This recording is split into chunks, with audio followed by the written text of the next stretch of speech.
Lockdown से पहले गीता के घर का नजारा कुछ ऐसा था कि रोहन ऑफिस जाता था और शिवन स्कूल। जिनके घर से जाने के बाद गीता काम खत्म करके बाकी समय आराम करती थी। लेकिन लॉकडाउन के बाद ऑफिस और स्कूल घर में ही खुल गए और इससे गीता का हाल वो तो आपको देखने में ही मजा आएगा। शिवेन, ओ शिवेन, महाराज उठने के लिए क्या 21 तोपों की सलामी लेंगे? अरे बिस्तर से बाहर निकल, ऑनलाइन क्लास स्टार्ट होने वाली है। अरे तुम भी हद करती हो, स्पीकर की तरह चिल्लाने की क्या जरूरत है? दिख नहीं रहा मेरी कॉन्फ्रेंस चल रही है।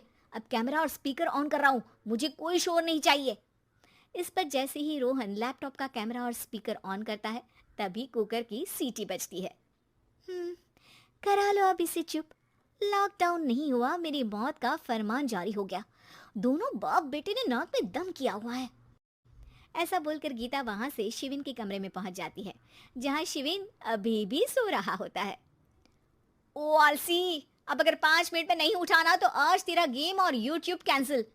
माँ की बात सुनकर शिविन बिना 1 मिनट गंवाए उठ खड़ा होता है। उठ गया, अभी नहाकर भी आता हूँ। ये नाटक कहीं और, मुंह पर गीला कपड़ा मार और पढ़ने बैठ। शिविन की ऑनलाइन क्लास स्टार्ट हो जाती है, जिस पर गीता उसे वहां बिठाकर रसोई में चली जाती है।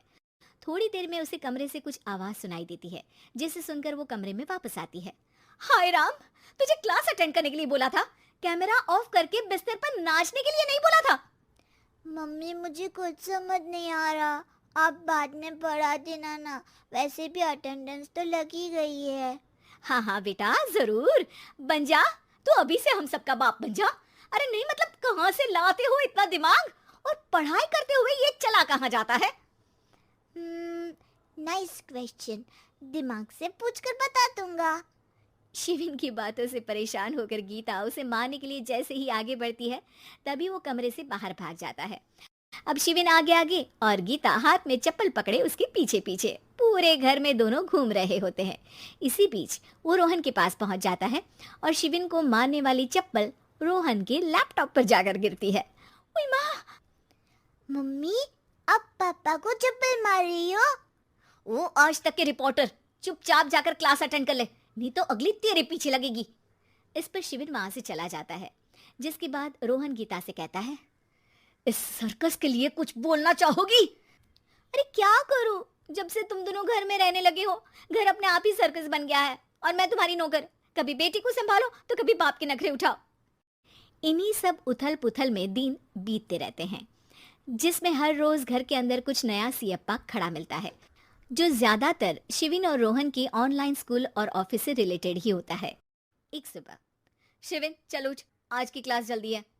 कैमरा ऑफ करके आप अटेंड कर लो। अरे ऐसे छित्तर पड़ेंगे, दादी नानी सब एक साथ याद आ जाएंगी। गीता की लाख मशक्कतों के बाद क्लास तो खत्म हो जाती है, लेकिन उसके बाद शिविन फोन इस्तेमाल करते हुए इंस्टाग्राम रील बनाने लगता है। रसोड़े में कौन था? तुम थी, मैं थी, कौन था? कौन था?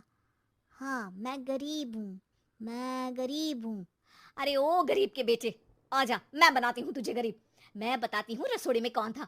पढ़ाई करने बोलो तो इनकी माँ मर जाती है, और ये पागलपंतियाँ जितनी मर्जी करा लो। गीता शिविन को डांट रही होती है, तभी रोहन बीच में बोल पड़ता है। अरे बच्चा ही तो है, इतना गुस्सा क्यों कर रही हो? बेटे का साथ देने की इसी एक कोशिश में अब शिविन के साथ साथ रोहन भी गीता के गुस्से की सूली पर चढ़ जाता है। अगर बेटे पर इतना ही प्यार आ रहा है तो इसे क्लास अटेंड क्यों नहीं कराते, इसका होमवर्क क्यों नहीं कराते? उस समय तो बहुत जल्दी मीटिंग आ जाती है, वो काम मैं करूं और यहाँ इस बेफिजुली की चीज में तरफदारी करके बन जाओ महान। हे भगवान, कोई तो इनके ऑफिस और स्कूल खुलवाओ, मैं इन्हें और घर में नहीं सह सकती। अरे कुछ और मांग लेती, क्योंकि तुम्हारी ये विश इस साल तो पूरी होने से रही, कोरोना। हाय नास बेटे ने जिंदगी ही बर्बाद कर दी। खाए कोई पचाए कोई, कल मुझे चुन चुन कर सबको मेरी बद्दुआ लगेगी। उन्होंने दुनिया का और इन बाप बेटे दोनों ने मेरा जीना मुश्किल कर दिया। गीता वहां से चली जाती है, जिसके बाद रोहन शिविन से कहता है, अरे तुम्हारी मम्मी इतनी भड़की हुई क्यों है? आपकी वजह से पूरा समय घर में रहते हो और उस पर कोई काम कराने की जगह बस ऑर्डर देते रहते हो। अच्छा बेटे, सारा इल्जाम मुझ पर, पूरा दिन तो वो तुम पर ही चिल्लाती है। हाँ, मतलब दोनों का 50-50 है, कुछ करना पड़ेगा। वो कहते ना, make the best out of worst. I have an idea. वैसे तुम्हारी माँ सही कहती है, बहुत जुबान चलाने लगे हो, कम बोला करो। अगली सुबह रोहन और शिविन अपनी गलती को सुधारने के लिए गीता के उठने से पहले घर का आधा काम खत्म कर देते हैं, जिसे देखकर गीता खुश हो जाती है और फिर बाकी बचा काम वो तीनों मिलकर पूरा कर लेते हैं। जिसके बाद अब वो सब मिल बांट कर हर काम में एक दूसरे की मदद करते हुए लॉकडाउन का मजा लेने लगते हैं।